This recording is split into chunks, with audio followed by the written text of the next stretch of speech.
Grief is a healthy, normal process. There's nothing broken or wrong with you. It happens to all of us. We are all grievers, past, present, future. Welcome, Woven Ones. This is Generations Woven, where the voices of three generations blend into one tapestry of truth, laughter, love, and life. There's an invisible thread that ties us all through the rises, through the falls. We are stronger when we stand as one, together shining like the sun. Last Sunday, we opened a conversation that so many women are quietly living: caretaking. Being the one who holds everything together for your children, for your parents, for everyone. And we talked about the sandwich generation, the women loving in two directions at once. But what doesn't always get talked about is what comes after, or even what happens during. Caretaking is love, but it's also grief in motion. Today, we're continuing that conversation in a deeper, more honest way, and we are so honored to be joined by somebody who has walked this journey, both personally and professionally. Sheila Clemenson is the founder and CEO of Transitions Coaching Service, a certified career coach and grief wellness coach with over 20 years of experience helping people navigate life's hardest transitions.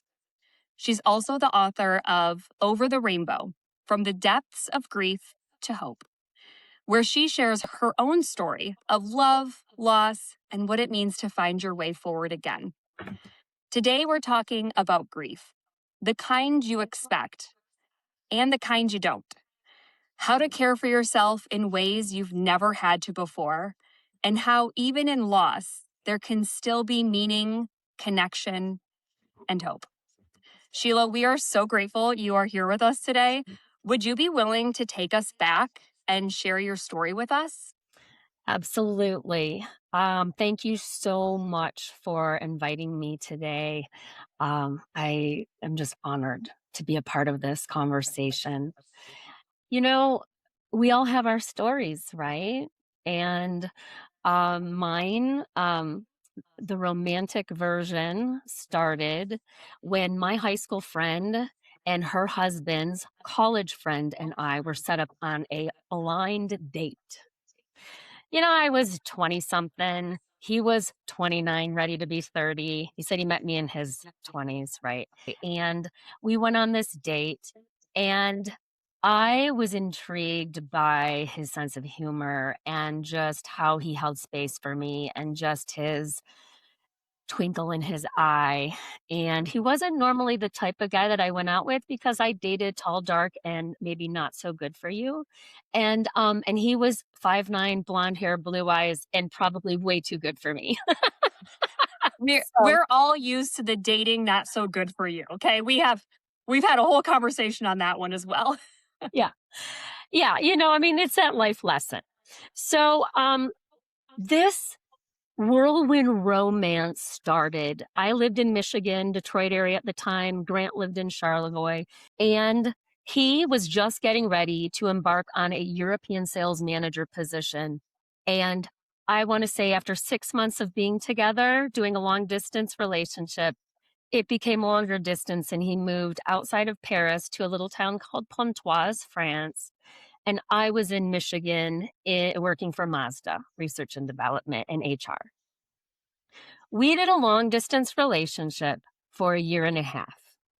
I talk about it in the book. It was very romantic. I mean, it was strolling to the Louvre on its open free night when hardly anyone was there, having, beautiful dinners. And it was, this really whirlwind, beautiful romance that finally, at about a year and a half to 2 years, I told him, I don't want to do this anymore. Either we're going to be together or we're not going to be together. And we need to do something about this.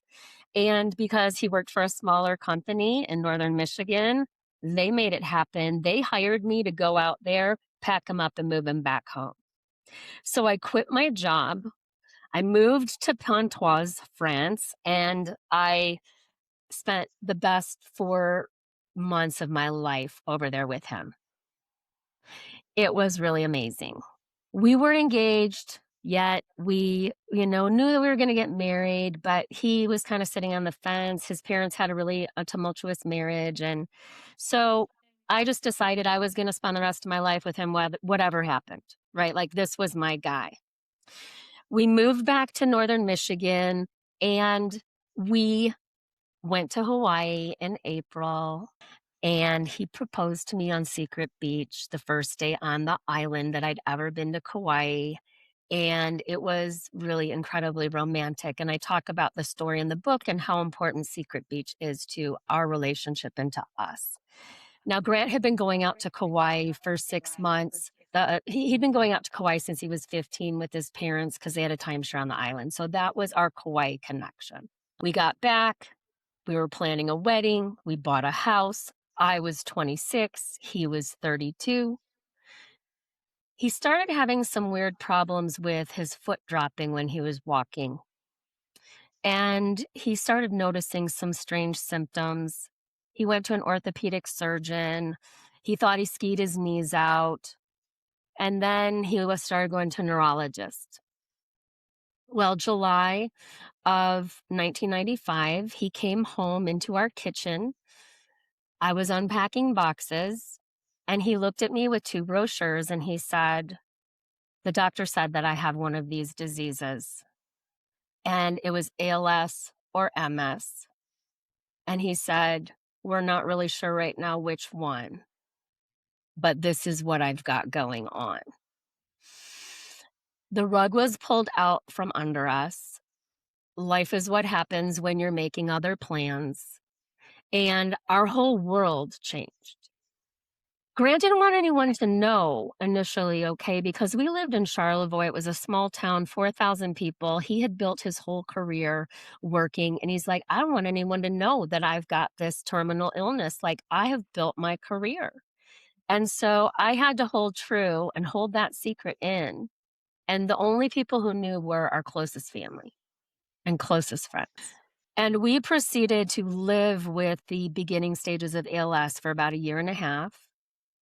As it progressed, as it moved forward, as it changed, and it started progressing quickly every couple of months. He was traveling all around the world, and I was terrified that he was gonna fall down, but he's, was very stubborn, and so, I grew into being a caregiver. I couldn't see it any other way. I'm like, "I love this man, I'm gonna marry him." We got married, March of 1996 on Kauai.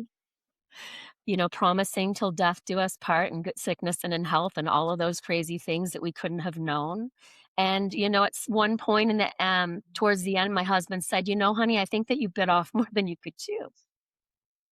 And I said, I did, but I'm still here. And I'm not going anywhere. But it was incredibly painful. And I don't want to say, sugarcoat anything. His illness brought out the worst in both of us at times. And it was one of the most it was the most challenging thing I've ever gone through in my life. So I was his caregiver for 4.5 years. We took an early retirement to Kauai, and the reason why Kauai was because he didn't wanna be a trapped house cat in the winters. I know you all know what that's like. I was like, "I wanna be free, and I wanna wear shorts, and I wanna have my feet in the sand, and I wanna have the sun on my face." How old were you at that time? I think I was 28 years old. I had no So idea what I was doing. I was such a baby.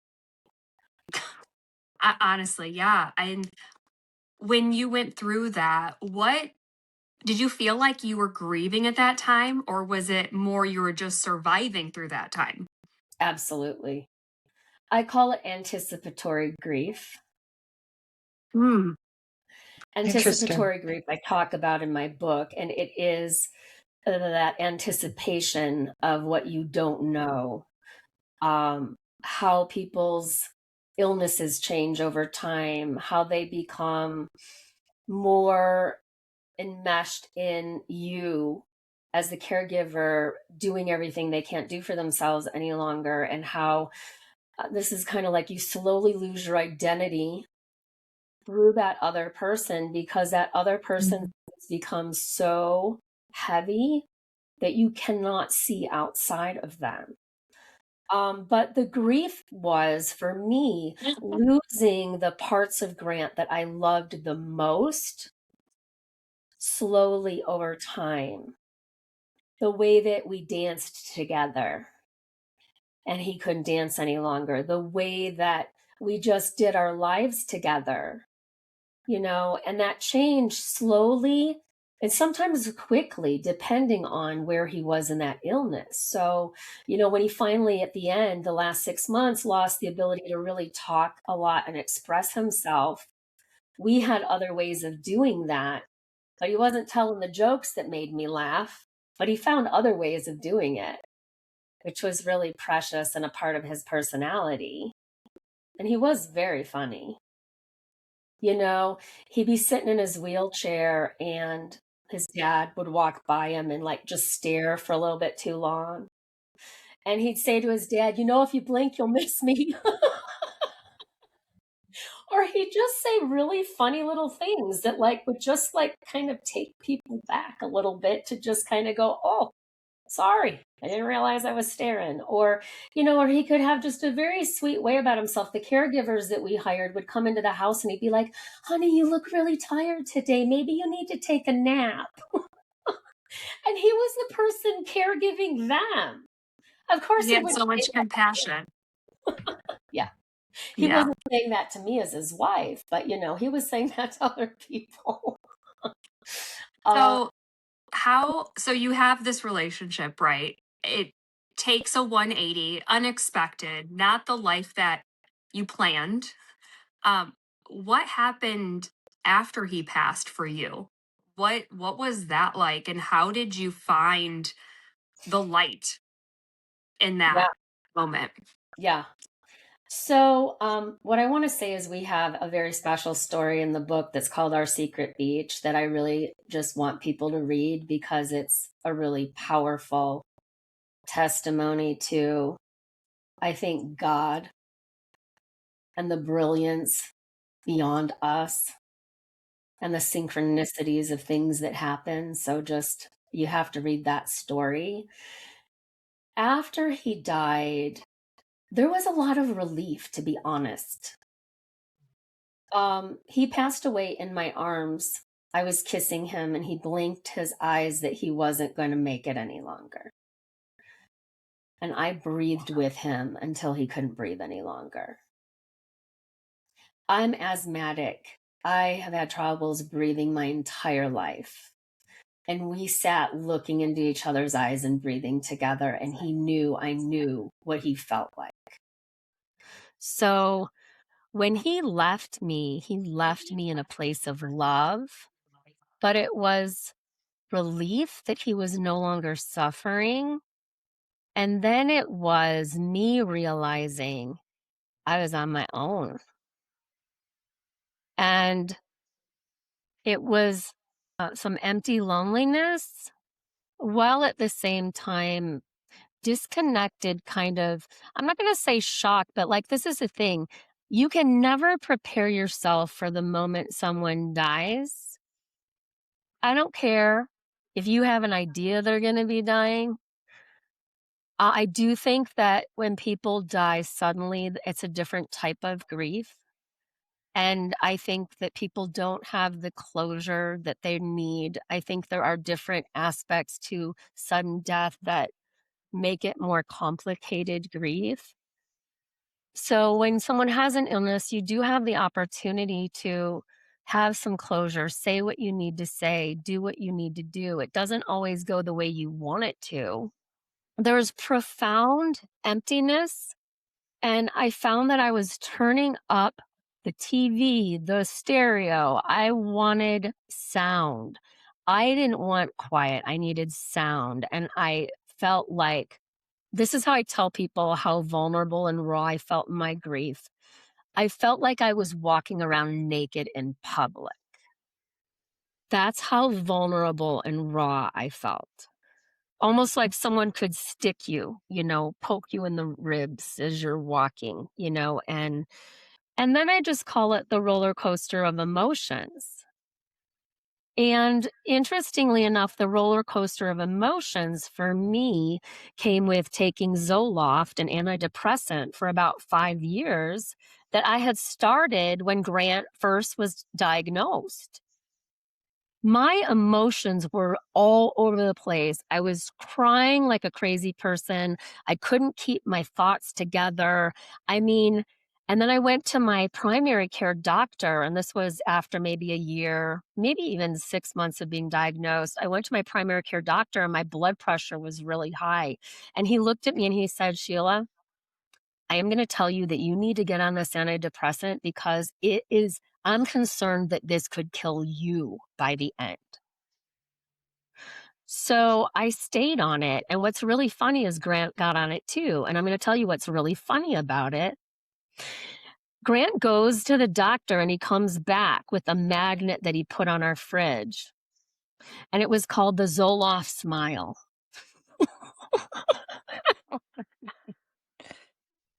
And he's like, honey, I got this magnet, the Zoloft Smile, and this is how we're going to make it through. We're going through.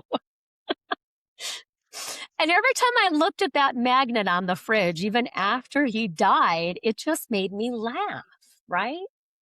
Because you needed something, right?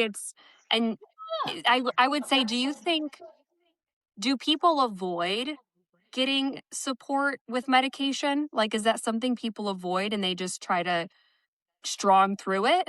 I think sometimes they're white knuckling it through, right? Yeah. I think that there's a stigma in some ways attached to being on any kinds of medications, antidepressants. But I want to say that, you need to take advantage of doing whatever it is that you can do to save your sanity and your physical wellness and health through the process. I originally got on it because of my high blood pressure, which I don't have any longer. I also noticed that it kind of took me to a level with the roller coaster that I could manage, even though we were crying in bed holding each other every single night. But what I want to say about it is it can become a crutch. And I do think that when I got off of it, my body had to make up for processing the grief a little longer, maybe than when I was going through it. But I also was self medicating with alcohol, some marijuana, different things like that. So I, you know, was drinking a lot as a functional alcoholic. I was working, I was doing what I needed to do, but I was drinking a lot. Um, and that masked a lot of things too. So I wasn't necessarily coping in really healthy ways.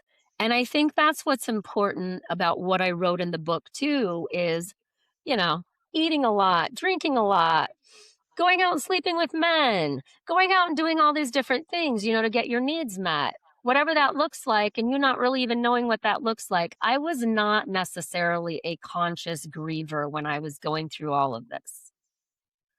I was stumbling around in the dark looking for the light switch in my underwear, literally. Yeah, all the numbing, just numbing from it. I mean, I could imagine what that was like. Just, maybe we numb because of trauma that we received as like a child or those different purposes. So I can relate to what you're saying with the numbing piece. What helped you through it when it comes to people? How did people help you? Did you connect with people? Did Absolutely. people say things that you were like, Absolutely. yeah, tell us more about how people helped you. Because I think from my perspective, if I have somebody going through it, I don't know how to help them.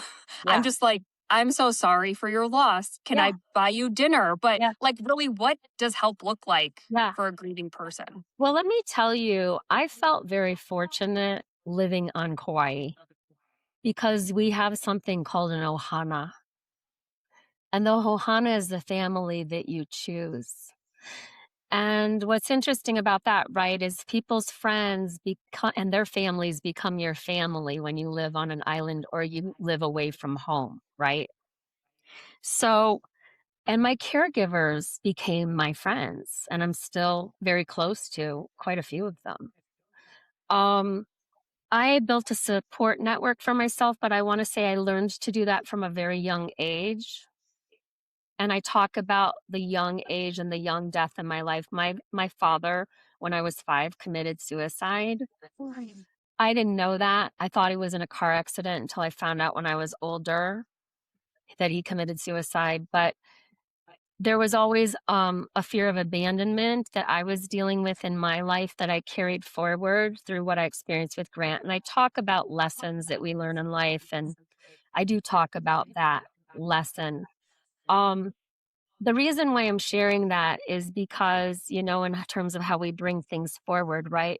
The support systems that I built through my life helped that. This is also why I strongly encourage people to build community and support systems for themselves. It's not always the people who are physically close to you and or people who know how to be there. It's people who become somebody that shows up. They show up in ways that they're there for you. Hospice as an organization, if you're going through a long-term illness, has a lot of amazing programs and people that you can tap into. But I think it's, knowing the people who are your people. And it's inviting them in, and you have to invite them in. Even if you're saying, I don't know what the heck I'm doing, I don't even know how to even start today. I need you. And, but then at a certain point, sometimes people get good at recognizing what people do well. Do you cook well? Can you bring me a sandwich? Can we go walk in the park? Can we do this? But this is where I talk in my book about you really need to know what you need, and you need to start figuring out what you need in order to ask for that, because people cannot read your mind, and they are not expected to, and they are not in any way prepared to. But they will run and pick up your cleaners. They'll go to the grocery store for you. They'll do a lot of things for you, but they need to know what you need them to do, even if it's sitting with you while you cry your eyeballs out and hold their hand. So I want to say we can't do this alone. No. Sheila, I have a question for you, taking you back. And I just want to say, I cannot even imagine the grief you had to go through, but grieving in a different way because you were grieving the possibility of tomorrow with this man while he was grieving that he wouldn't have the life with you that he anticipated. So both of you were in a grieving state. How did you handle not only your grief, but his grief? This is why I tell people I'm a professional griever. I mean, I've grieved for years and years and through all of the anticipatory grief too, right? Holding space for his grief and for my grief and recognizing they were very different in some ways, that I was going to be the one left. Also, that he said his needs were a higher priority than mine because he was dying. And that ended up becoming a really incredible bone of contention between the two of us, that his needs were more important than mine. And that became a really serious problem. So I want to say, there were some challenges with managing our grief process. I went and I consulted and had a therapist. Grant didn't want anything to do with it. He didn't think he had any problems. He didn't think he had any problems he needed to work through with anybody. You know, at the time, I'd say like a typical man, but there are a lot of men who will go to therapy, and I'm inspired by that now. I had to find my own support, even through my therapist. It was hard. And there was a letting go process. I had to let go of being the person who could meet Grant's needs. And I had to recognize at a certain point that, like, Maybe I wasn't gonna be the one that was gonna say the things that I wanted to say to him that day. What I want people to hear is one of the biggest things that I would have changed if I could go back in time, I would do all of it over again, as painful as it was, but I would be Grant's wife and not his caregiver. That's Yes, difficult to divide. You really have to have a plan. absolutely, and it's not realistic, right? But he was holding on to our money. He was holding on to our money, right? Like, and I'm not gonna say we had a lot, but, like, we could have used some of that money for more caregiving for him, which we did in the end. I had 5 caregivers and I pulled the night shift, which was a lot, but, like, in the beginning, maybe we had 1 or 2 people that would come in and help out. I looked like I was dying at the end. People looked at me and they were like, "Oh my god." And I was 30 years old. Wow. I'm a retired nurse, and I've seen families where loved ones have been the caregivers, and I watched them wear out faster than the person that has a terminal illness is dying. And it's so hard to shift them gears and say, the caregiver, I need some respite. I need some time for me to regroup. Because the thing is, once you run out of your emotional tank gets empty, you can't give anymore. And I'm sure you probably encountered that as long as that went on. But it's My so emotional tank important. was empty, Judy. There was one day I was gonna check myself into a psych unit, and I'm not too proud to say that. Oh, People say God doesn't give you more than you can handle, and I'm sorry, but sometimes I question the existence of mental institutions and prisons. sometimes we think we can handle more than we should. And there comes the ego part. I'm his wife, and it's my duty to take care of him. Yeah. I've seen it happen so many times. You deplete yourself so much, you have nothing to give, and then there's almost like an anger. And I don't even know if it's at him or it's at yourself, or you know what I mean. But it's all, It's both. yeah. I expressed that anger verbally at him. He did it me. There were times I looked at him though, and I was like, "You are not my husband right now. Who are you?" And this is where we could talk about the spiritual aspects of pain and suffering and all of those things. It's so hard, right? Sometimes I'd have to wait a year or 5 years before I would like have a dream about him. So it's over the long term, which my book is through 2022. Well, and he died in 1999. So I talk about the whole timeline of rebuilding your life over time. It's not a fast rebuild. And I wanna say also, it doesn't take some people as long as it takes others. There's no timeline for grief. People will say, "How long did it take you before you, like, kind of felt normal again?" And I'm like, "There was never a normal." It was like whatever new normal I was creating. But I can look at 1 year, 2 years, 3 years, 5 years, 7 years. It did take 7 years for me to bring my new husband, Sean, into my life. No, I was just going to Sorry, I ask was too just about the moving yeah. forward. Because in your book, you talk about trusting in your ability to do that, that you knew this is the time to move forward, um, taking the gratitude from the past and moving into the positive. So you mentioned too, though, that it's not the same for everyone. Grieving might be shorter for some and longer for other Correct. ones. How did you know that your period of grieving was over? Or did you know?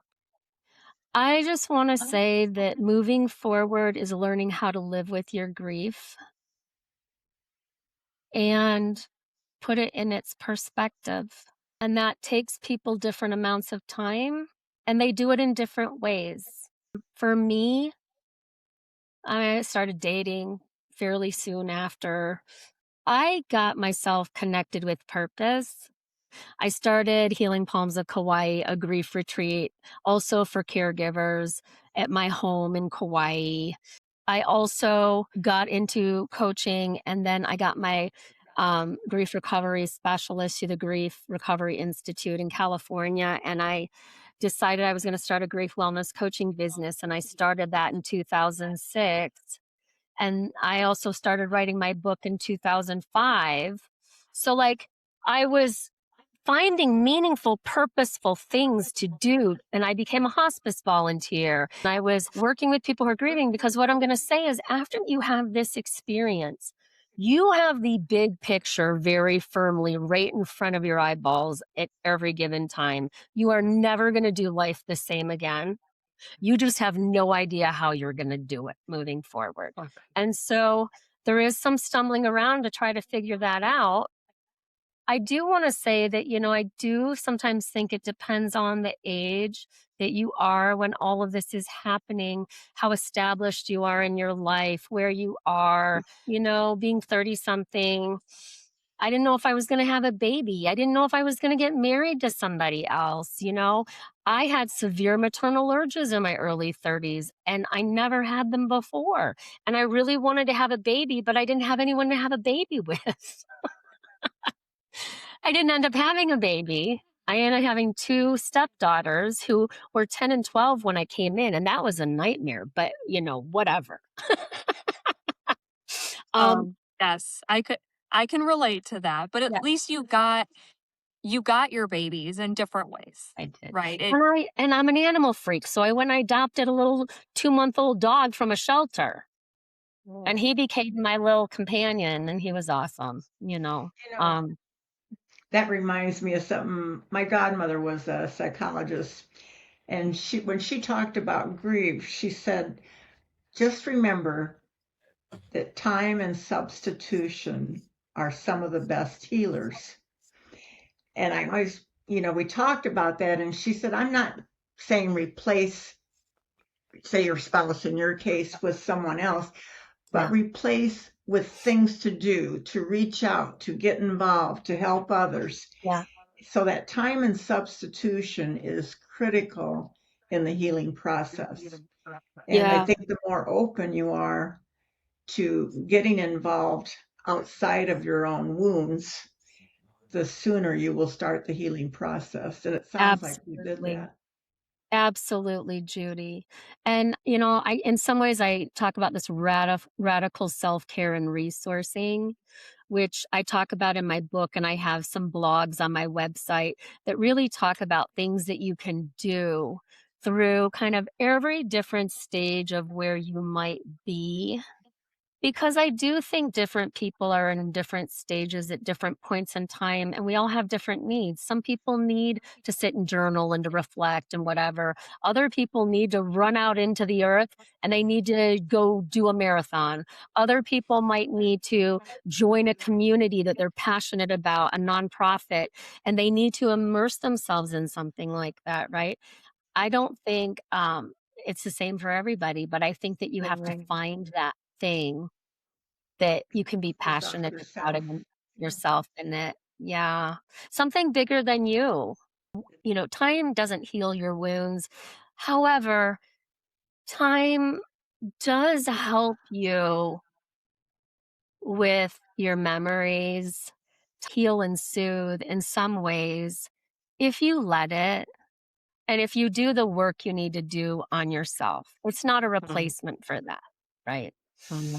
I was going to ask you, what did you wish, or what are you wishing people understand more about grief? But what you just said make so much sense that it's not the same for everyone, and that you need to just walk the walk in the path that you're in. But is there something that if you can speak to an audience today here on Generations Woven, what would you like them to know and understand about grief that they might not have if they didn't watch this? Grief is a healthy, normal process. There's nothing broken or wrong with you. And it happens to all of us. We are all grievers, past, present, future. And we need to not judge our grief and not judge where we are. But we do need to reach out and find resources that are going to be supportive and help us through that process. I have a lot of really supportive resources on my SheilaClemenson.com website, as well as I have a caregiver's companion journal that you can get several months for free downloaded to you. And I do think that it's about being gentle with yourself. It's about taking care of yourself in ways that you never consider taking care of yourself as your own best friend.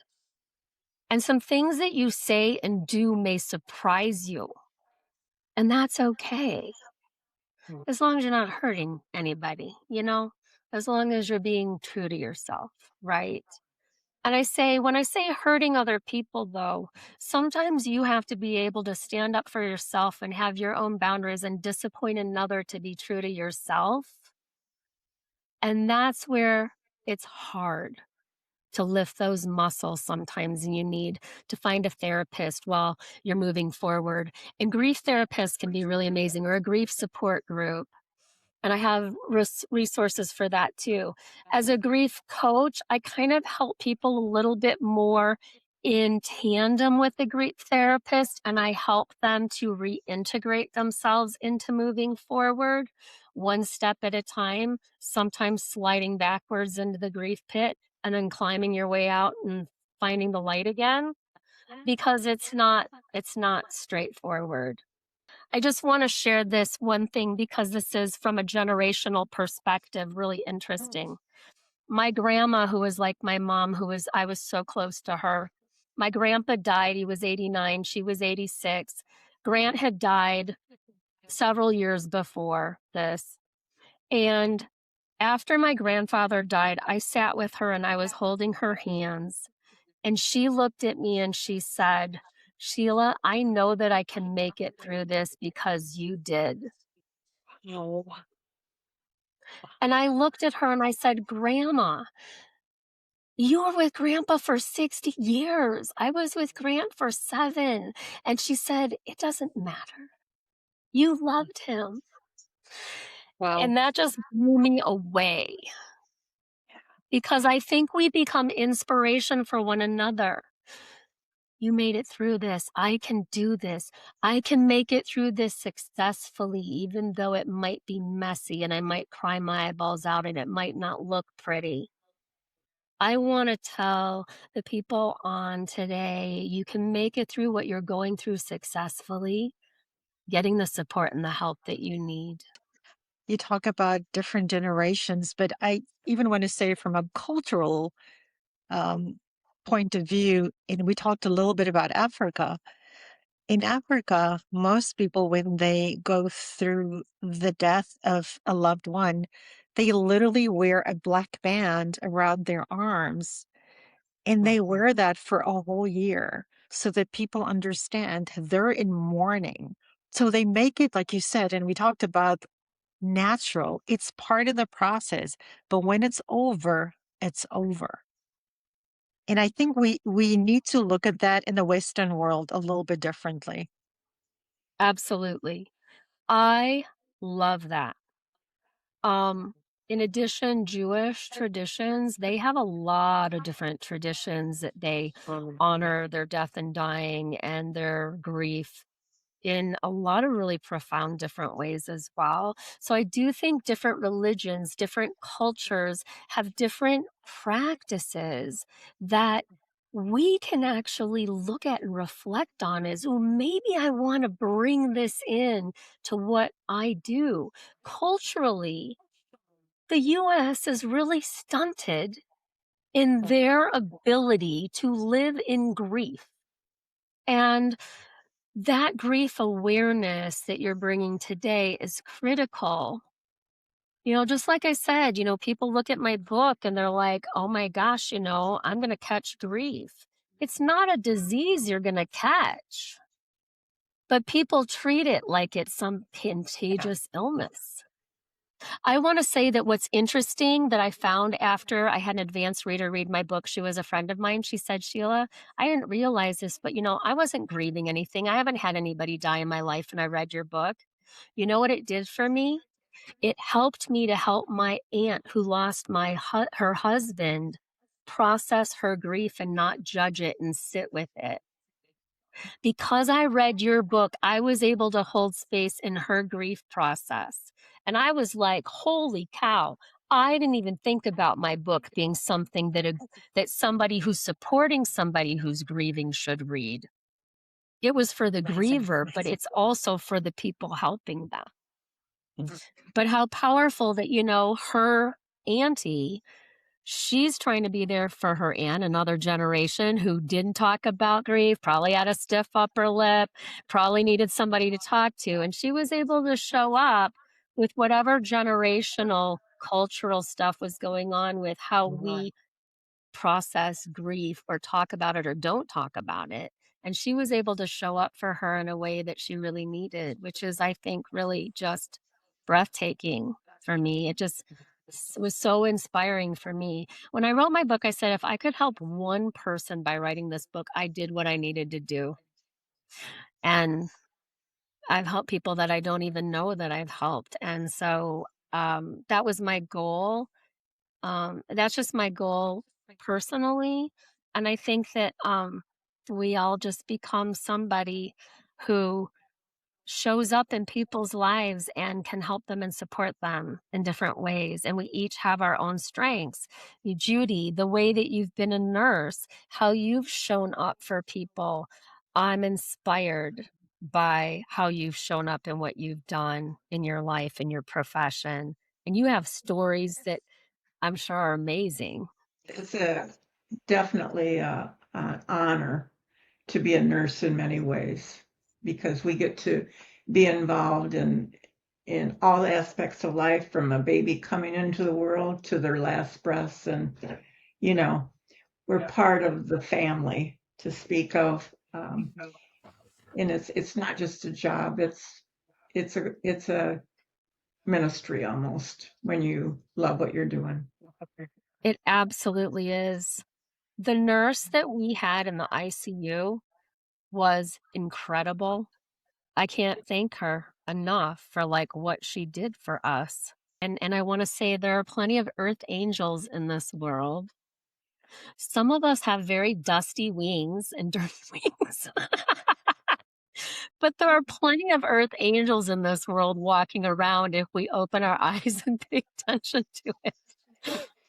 Don't you think that we go through experiences in our life, whether it's grief or tragedy or whatever the case may be, and we get through it, and in getting through it, we become more able to help others in their journey. We Absolutely. learn things along the way, we share that, and that's the beauty of Generations Woven, is we have these generations and speaking to each other and lifting each other up and understanding. It's been amazing being able to be part of women across the world. We're finding out now that we are really one when it comes down to it. And hopefully, with all your work you've done, it's amazing. Thank you so much for giving some rationale, some sense to going through the process of grieving, because so many times it's new to so many. They've never had to go through it before. It's hard to communicate as a person that loves the person that's grieving, because you don't know what to say, or you say something that sounds so stupid. Why did I say that? It's just difficult. Excuse me. I think your book is going to help clarify a lot of things, and I haven't read it. I am anxious to get a hold of it now. I can't wait. But Thank thank you you. so much for being on today. This has been amazing. Yes. And I want to say that, you know what? If you make a mistake and you say the wrong thing, and this is to our viewers as well, apologize. Just own it. Just say, I didn't know what to say. I hope that I didn't hurt you in that moment. it will go so far. If you think you said something wrong, you probably did. And, you can just say, "I'm really sorry. I didn't know what to say." And just sometimes that's all people need to hear is that, we make mistakes being human. But don't let that stop you from showing up for people. Don't let the fear of not knowing what to say stop. Just show up. Show up and don't say anything. They'll probably say something for you. Thank you so much. This was such a great conversation. Like Judy, now I want to read the book because in my head at first I was like, a book about grieving. I'm not grieving at this moment, right?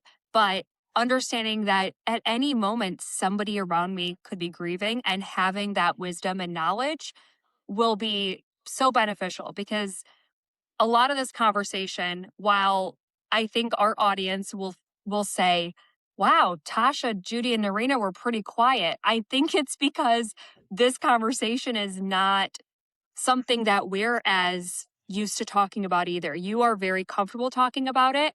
It's something for us that's it, like we say, it's like almost taboo and it shouldn't be. It shouldn't be so taboo. So we appreciate you opening up our minds and we hope that this helps at least one person who's listening today. So as we close this conversation, we just want to say this to you, woven ones.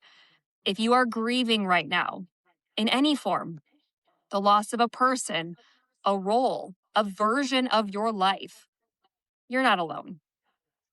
Grief doesn't follow a straight line. It doesn't look the same for any of us. And there is no right way to carry it.